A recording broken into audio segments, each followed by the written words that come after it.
할렐루야. 네, 감사합니다. 오늘 이렇게 주일 하나님 앞에서 함께 예배할 수 있어서 감사드립니다. 오늘은 이사야서 49장에 있는 말씀으로 하나님의 기억이라는 제목으로 하나님의 말씀을 함께 생각해 보겠습니다. 우리는 인생을 살아가면서 많은 사람들을 만나게 됩니다. 그래서 그걸 세상에서는 인연이라고 이야기를 하죠. 결혼할 때는 우리가 운명적인 만남이다. 근데 살다 보니까 왜 만났을까 이런 사람도 있죠. 그러나 우리가 만났던 그런 인연도 세월이 지나면 잊어버립니다. 그렇죠? 하지만 서로 잊을 수 없는 관계가 있어요. 그게 뭐냐면 바로 부모와 자식의 관계입니다. 자식이 부모를 버려도 항상 그 자식이 찾아오기를 문 열어놓고 기다리는 게 이제 부모님의 마음이죠. 제 개인적인 얘기입니다만 저희 아버지를 제가 모시고 있어요. 93세 되셨는데 어머니가 한 6년여 전에 돌아가시고, 근데 저도 이렇게 효자는 아니에요. 그래서 효자는 아닌데 큰아들이다 보니까 아버지를 모시고 있는데 제 동생이 하나 있는데 잘 안 오더라고, 아버지를 보러. 저는 동생을 원망하거나 비난하지는 않습니다. 사람이 살다 보면 다 이해가 돼요. 근데 보면 아버지는 늘 아들이 오기를 항상 때가 되면 기다립니다. 자식은 부모를 이렇게 잊어버릴 수 있어도 부모는 자식이 오기를 기다리고 있는 겁니다. 오늘 본문 말씀도 하나님이 우리를 버렸다고 울부짖는 절규가 나옵니다. 하나님이 우리를 잊어버렸다라고 생각할 때가 있다는 거예요. 이스라엘 백성들도 긴 포로 생활을 했죠. 고난의 세월을 살았죠. 그때 그들은 하나님 왜 우리를 버리셨습니까? 이렇게 울부짖었습니다. 그러니까 핍박받고 고난당할 때 왜 하나님은 침묵하시는가라고 질문을 했던 것이죠. 그래서 우리 신학에서는 이 침묵이라고 하는 주제가 굉장히 중요한 주제로 나옵니다. 우리의 고통 가운데 있는데 우리는 왜 이렇게 힘든데 왜 하나님은 우리에게 말씀하지 않으십니까? 라고, 왜 하나님은 침묵하십니까? 라고 질문합니다. 고통 속에서 하나님이 어디 계시느냐라는 질문을 던지는 거죠. 그런데 오늘 본문에서는 하나님이 우리를 잊어버리셨다, 하나님이 주무신다, 심지어는 하나님은 죽었다라고 한탄하는 사람들의 삶 속에서 하나님은 그렇지 않다라고 이야기하고 있습니다. 우리 개인의 삶도 마찬가지입니다. 우리가 인생을 살다 보면 때로는 고난을 겪을 때도 있어요. 예수 잘 믿어도 실패할 때 있어요. 그죠? 예수 잘 믿어도 사업하다가 망할 때 있어요. 예수를 잘 믿어도 병이 걸리기도 합니다. 좌절과 실패와 고통이 커질 때, 삶이 막막할 때 인간은 하나님 앞에 투정하고 울부짖죠. 도대체 하나님은 어디 계십니까? 수없이 많은 재난 속에서도 마찬가지예요. 여러분, 우리 사회적으로도 재난이 많죠. 비행기 사고도 있고, 지난번에 한 2주 전인가 갑자기 이렇게 길을 지나가다가 사고를 당하기도 하고, 그렇죠? 근데 그 중에 예수 믿는 사람도 있을까요, 없을까요? 있겠죠, 그죠? 예수 믿는 사람도 있을 거예요. 그러면 그런 사고를 경험하게 됐을 때 가족들 입장에서 도대체 하나님은 어디 계시는가라고 질문하는 거예요. 죽음도 마찬가지입니다. 죽음 앞에서 우리는 무엇을 보는가? 많은 죽음을 보면서 두려움과 공포 속에서 사람들은 무슨 생각을 하느냐? 도대체 하나님은 계십니까? 라고 질문합니다. 예수님도 십자가에서 돌아가실 때, 예수님이 겟세마네 동산에서 기도하실 때, 이제 내가 좀 있으면 십자가를 져야 돼. 알고 계셨잖아요. 끌려가면 이제 십자가 지는 거. 근데 3일만 있으면 내가 다시 부활할 거야. 이렇게 생각하셨을까요? 그렇지 않습니다. 예수님은 철저하게 십자가 앞에서 자신의 죽음을 맞이한 거예요. 우리 모든 인간이 죽음을 맞이하는 것처럼 예수님도 십자가 앞에서 우리 인간을 구원하기 위해 철저하게 죽음을 맞이하셨습니다. 그래서 겟세마네 동산에서 뭐라고 그랬어요? 땀이 피가 흐르듯 기도한 거예요. 나의 하나님 어찌하여 나를 버리시나이까 라고 십자가에서 하나님을 향해서 엘리 엘리 라마 사막다니를 외쳤습니다. 아버지여, 할 수 있거든 이 잔을 내게서 지나가게 해주시오. 아니, 예수님이 무슨 그런 기도를 하나? 그렇지 않죠? 예수님도 우리와 똑같이 그 아픔과 고통과 절망과 죽음 앞에서 기도하셨던 겁니다. 그리고 하나님 앞에 온전히 자기 자신을 내어 맡겨드렸던 겁니다. 그렇게 해서 예수님은 지금 우리의 고통과 우리의 고난을 다 짊어지시게 됐던 것입니다. 우리의 삶은 어떻습니까? 우리 교회의 모습은 어떻습니까? 예수를 믿다 보면 그런 고난과 절망 속에서 우리는 무슨 기도를 하고 있습니까? 우리 이제 저를 작은 예수 공동체라고 이제 소개를 해주셨는데, 저는 뭐 아시는 분은 아시겠지만 어르신들하고 오래 살았지 않습니까? 36년 정도 됐고요. 또 어르신들뿐만 아니라 장애가 있으신 분들에서 같이, 지금은 이제 사회복지라고 하는 시스템으로 들어왔는데 거의 20년 가까이를 그냥 어르신들하고 어려운 분들하고 같이 살았어요. 근데 저희 식구로 오신 분들 중에 집사님이 한 분 계셨어요. 집사님, 백집사님이라는 분이었어요.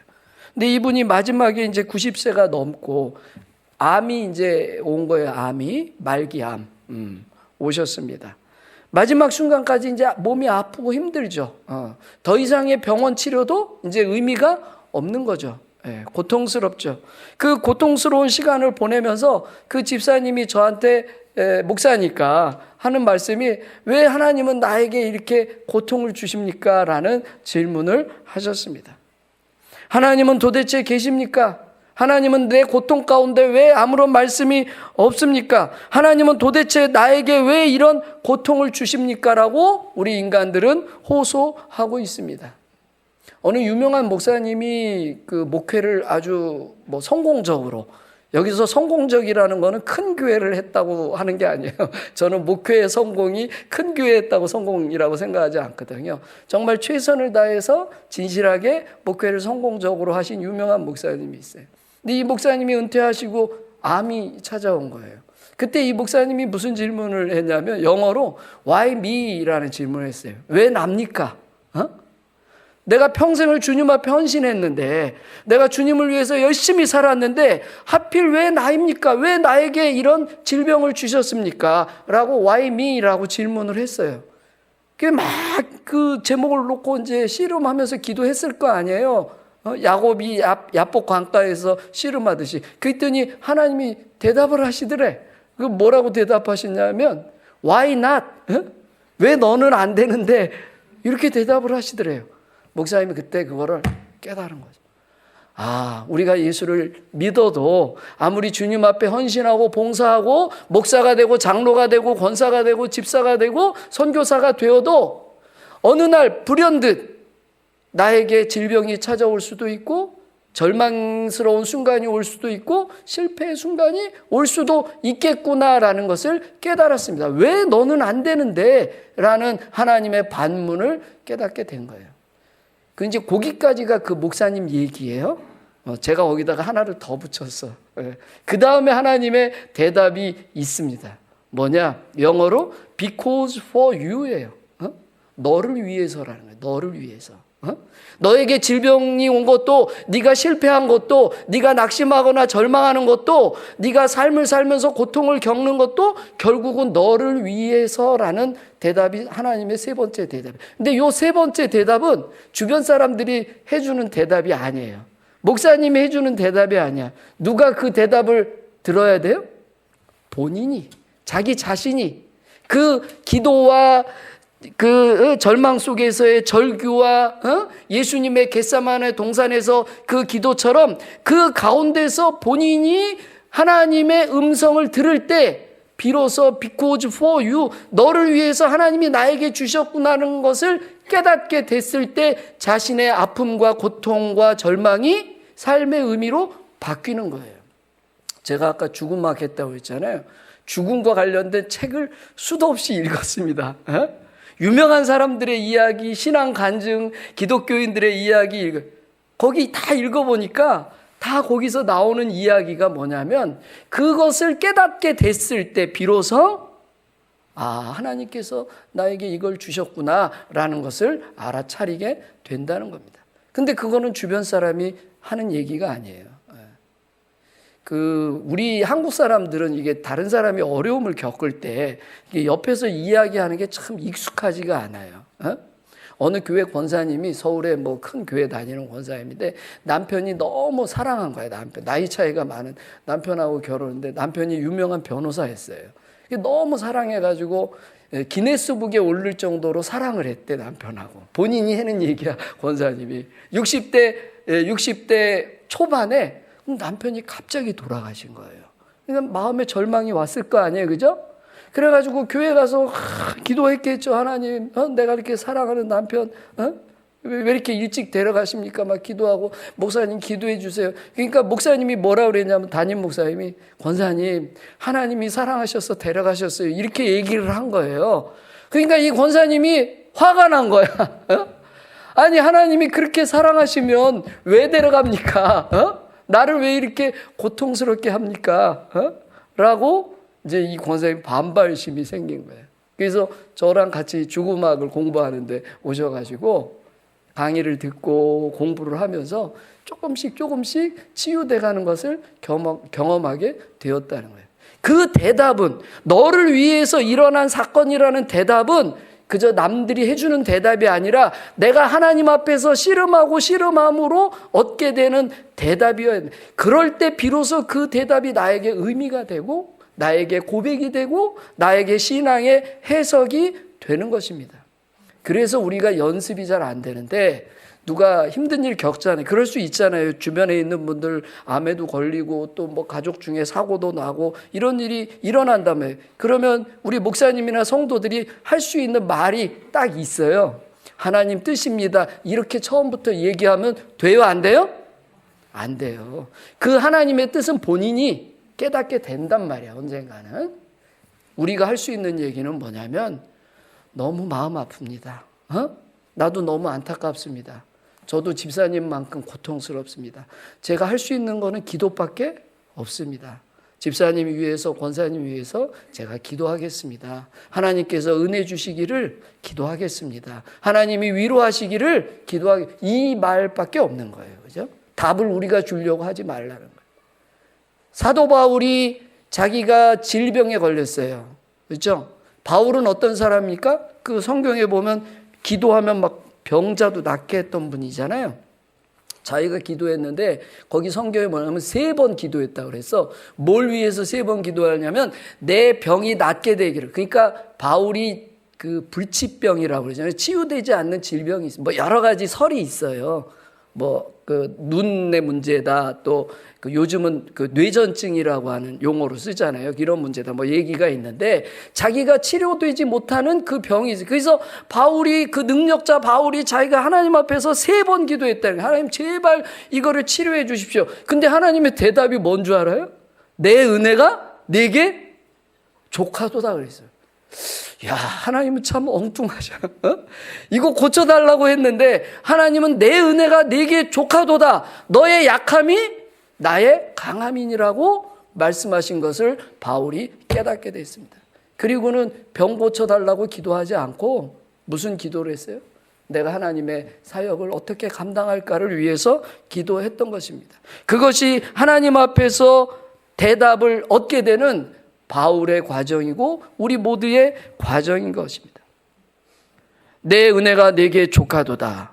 하나님 앞에서 그 대답이 이루어질 줄로 믿습니다. 그리고 그 마지막 어두움의 끝에서 하나님은 말씀하십니다. 오늘 본문으로 돌아가면 14절 16절 성경입니다. 오직 시온이 이르기를 여호와께서 나를 버리시며 주께서 나를 잊으셨다 하였거니와 여인이 어찌 그 젖먹는 자식을 잊겠으며 자기 태에서 난 아들을 긍휼히 여기지 않겠느냐. 그들은 혹시 잊을지라도 나는 너를 잊지 아니할 것이라. 우리는 하나님을 잊어버려도 하나님은 우리를 잊지 않는다는 거예요. 너를 잊지 않겠다는 하나님의 약속입니다. 하나님은 결코 나를 잊지 않으십니다. 주무시지도 아니하시고 졸지도 아니하시고 항상 나를 기억하고 계시는 거예요.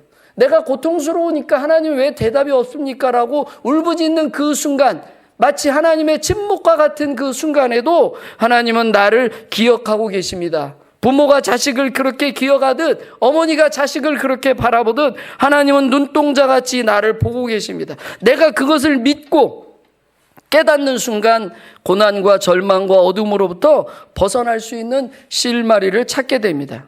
결국 하나님은 우리를 잊지 아니하신 것입니다. 하나님이 나를 잊은 것이 아니라 내가 하나님을 잊은 거예요. 우리는 잘 나갈 때, 성공할 때, 돈도 많이 벌을 때, 연봉이 막 몇천만 원씩 될 때, 그때 하나님을 잊어 우리는. 그죠? 건강할 때 하나님을 잊는단 말이에요. 사회적으로 성공할 때 하나님을 잊어.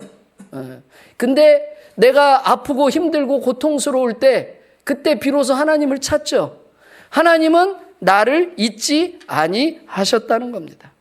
누가복음 15장 17절에 탕자는 돼지 우리에서 굶어 죽게 되자 성경에 보면 비로소 아버지를 생각했다 그랬어요. 자기가 돈 가지고 나가서 펑펑 쓸 때는 아버지 다 잊어먹고 사는 거지. 하지만 아버지는 한시도 아들을 잊지 않았습니다.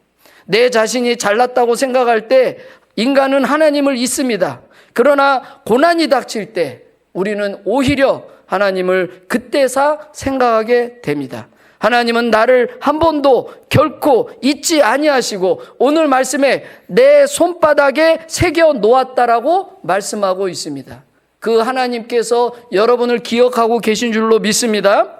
하나님은 오늘도 나를 사랑하시고 나를 기억하고 계신 거예요. 내가 잘날 때나 못날 때나 성공할 때나 실패할 때나 건강할 때나 아플 때나 하나님은 변함없이 나를 기억하시고 손바닥에 내 이름을 새기시고 너의 성벽이 항상 내 앞에 있다라고 말씀하고 있습니다. 신명기 4장 31절에 내 하나님 여호와는 자비하신 하나님이시라. 그가 너를 버리지 아니하시며 내 열조에게 맹세하신 언약을 잊지 아니하신다라고 말씀하고 있습니다. 하나님은 우리와 맺은 언약을 결코 잊지도 배반하고 계시지도 않다고 하는 것입니다. 우리 신학자 중에 몰트만이라는 유명한 독일 신학자가 있어요. 그분이 쓴 여러 개의 유명한 책이 있는데 그 중에 하나가 십자가에 달린 하나님이라는 제목하고 희망의 신학이라는 제목입니다. 유대인들이 독일에서 그 고통의 역사를 겪었죠. 그죠? 그때 그들은 그 고통 속에서 하나님의 희망을 바라보았습니다. 하나님은 지금도 우리를 그리고 우리 교회를 잊지 아니하고 있습니다. 우리가 기도할 때, 힘들 때, 어려울 때 우리의 간절한 기도와 호소를 듣고 계시는 줄로 믿습니다. 어느 목사님이 좀 유명한 목사님이에요. 이분이 아들도 목사님이에요. 근데 이 목사님이 나이 들어가고 치매가 왔어, 목사님이. 그 이제 목사님이니까 예배를 드리잖아요. 예배를 드리면 목사님 예배 드립시다. 이러면 나 예배 안 드린대. 목사님인데 왜 예배를 안 드려요? 나 하나님 모르는데 치매가 와가지고 고민이 되잖아. 아들 목사가. 아이고 우리 아버지 큰일 났네. 예배도 안 드린다는 거야. 목회를 평생 하셨는데. 그래가지고 고민이 돼가지고 이 아들 목사가 우리 아버지 구원을 받으실래나? 구원을 받으실래나? 이 궁금증이 생긴 거예요. 여러분, 우리가 구원을 받는다는 것은 우리의 인지로 구원을 받는 게 아니에요. 우리가 하나님을 기억해서 하나님이 우리를 구원하시는 게 아니라 나는 치매가 오고 어려움이 있고 하나님을 잊어버려도 하나님이 나를 기억하시는 줄로 믿습니다. 하나님의 기억으로 우리가 구원을 받는 것이지 우리의 인지와 우리의 기억으로 구원받는 것이 아니라고 하는 것입니다.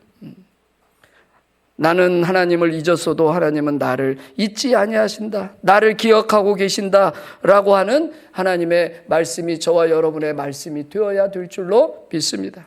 그러므로 우리가 신앙생활을 한다는, 이제 그 다음에 질문이 생긴 거예요. 그러면 도대체 저는 치매 어르신들하고 오래 살았잖아요. 권사님, 뭐 장로님 다. 도대체 그러면 우리가 어떻게 해야 되느냐?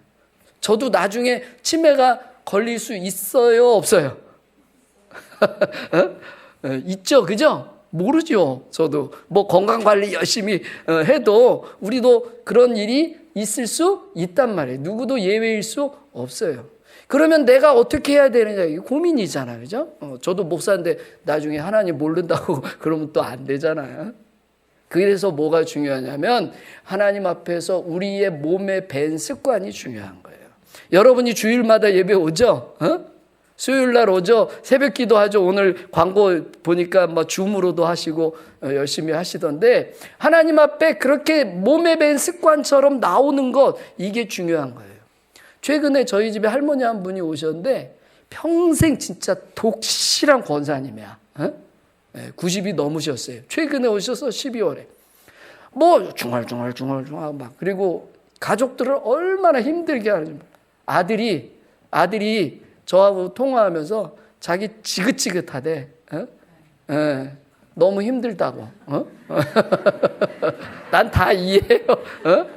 자기 요새 교회도 안 나간대. 그 왜 그러냐? 그래도 교회 나가야지 그랬더니 자기 어릴 때 엄마가 자기 기도원을 그렇게 끌고 다녔다는 거야. 뭐 엄마가 나쁜 뜻으로 한 건 아니잖아, 그죠? 근데 너무 막 지긋지긋하다는 거야. 그런데다가 이제 막 그 나이 들어가지고 이제 막 이 말을 막 이상한 얘기도 막 하고 약간 선망도 보이고, 뭐 헛것도 보이고 그러면서 막 그러는 거예요. 그러니까 돌보는 사람도 아주 그 교회 교인들이 같이 돌봐줬거든. 근데 돌보는 사람도 아주 지긋지긋하고 아들도 아주 지긋지긋하고. 그 이제 저희 집에 오시게 되는데 우리 집사람이랑 우리 저희 직원들이 이제 고민을 한 거예요. 아, 저 어르신 권사님인데 오시면 이거 우리 직원들이 이제 괴롭힐 거다. 왜냐하면 밤에 잠을 안 주시고 계속 막 중얼중얼하고 뭐 이거 해라 저거 해라 그런다. 여러분 주변에서 노인을 돌보고 있는 가족이 있잖아요. 그럼 무조건 잘해주세요. 힘든 일이에요. 근데 이제 이분이 오셨는데 지금 한 달 조금 지났거든요. 많이 좋아졌어. 다들 적응을 하실까 그런데 좋아지신 거예요. 근데 제가 옆에서 보니까 막 그렇게 해도 이분의 몸에 밴 습관이 있더라고. 그게 뭐냐면 어쩌고 저쩌고 막 엉뚱한 소리 해요. 그럼 제가 권사님 기도합시다 그러면 또 이래. 찬송 부릅시다 그러면 따라해. 이건 뭐냐? 이분의 인지가 하는 게 아니라 뭐가 하는 거야? 이 몸에 밴 습관으로 그래도 찬송 부르고 기도하고, 기도하면 아멘하고, 좀 이따 다시 중얼중얼 해도 몸에 밴 습관으로 그래. 하나님 앞에서 저는 그 권사님 구원 받을 줄로 믿습니다. 치매가 왔어도 태어나면서부터 장애가 있어도 그런 경우도 있잖아요. 인지에 문제가 생겨도 우리가 하나님이 나를 기억해서 구원하시는 것이지 내가 하나님을 기억해서 구원에 이르지 않는다는 겁니다. 마지막 세 번째, 하나님은 나를 위해서, 우리를 위해서 미래를 그렇게 준비해 놓으셨습니다. 이스라엘 사람들이 이집트에서 광야에서 고난의 삶을 살 때 하나님이 가나안 땅을 예비해 두신 것처럼 하나님께서는 나의 미래, 우리의 미래, 우리 가정의 미래를 준비해 놓고 계십니다. 지금까지 나의 인생길을 인도하신 것처럼 앞으로도 하나님은 나의 인생길을 인도하실 줄로 믿습니다. 아브라함과 이삭과 야곱을 인도하셨던 하나님께서 오늘 나의 발걸음을 인도하십니다. 우리가 잘나서가 아니라 하나님의 은혜로 인도하십니다. 제가 이제 나이가 60이 좀 넘었어요. 만으로 62세예요. 네, 국민연금을 제가 조기 수령을 하고 있어. 네, 그래서 62세인데 나이가 이렇게 60살쯤 되고 보니까 젊었을 때 저도 지 잘난 줄 알고 살았을 거 아니에요, 그죠? 근데 나이가 좀 들어보니까 보이는 게 좀 있더라고. 60쯤 넘으니까. 그리고 제가 하나님 앞에 더 겸손해지더라고. 더 겸손해지고 내가 하나님 앞에서 더 낮은 모습으로 내 자신뿐만 아니라 내 주변 더 잘해야 되겠다. 믿음을 내가 더 잘 지켜나가야 되겠다라는 생각을 하게 됩니다. 그래서 여러분이 매일 기도하는 것처럼 저도 기도를 해요. 무슨 기도를 하면 저는 예수의 기도라는 제가 만든 기도문이 있어. 성경 구절하고 이렇게 해가지고 그래서 그거를 한단 말이에요. 하나님의 아들 주 예수 그리스도시여 제게 자비를 베푸소서로 시작하는 예수의 기도를 하면 그 뒤로 쭉 기도문을 붙여가지고 기도를 합니다. 옛날에 젊었을 때는 찬송부를 교회 와서 저도 평생 교회 다녔으니까 목사도 됐고 그때는 그 찬송가가 그렇게 가슴에 와닿지 않았던 적도 있었는데 요즘은 찬송이 하나가 가슴에 와닿는 게 있어. 주여 지난밤 내 꿈에 배었으니 그 꿈 이루어 주옵소서. 밤과 아침에 계시로 보여주사 항상 은혜를 주옵소서. 나의 놀라운 꿈 정녕 나 믿기는 장차 큰 은혜 받을 표니 나의 놀라운 꿈 정녕 이루어져 주님 얼굴을 배우리다. 아멘. 늙어서 무슨 꿈이 있을까? 주여 지난밤 내 꿈에 배웠으니. 여기도 지금 보니까 권사님들 연세 조금 있으신 분들도 계신데 여러분 하나님 앞에서 하나님은 우리가 60이 되든 70이 되든 90이 되든 우리의 삶을 준비해 놓으신 줄로 믿습니다. 여러분도 꿈 꾸세요. 젊은 사람만 꿈을 꾸는 게 아닙니다. 하나님 앞에서 꿈꾸는 성도들이 되시기를 바랍니다.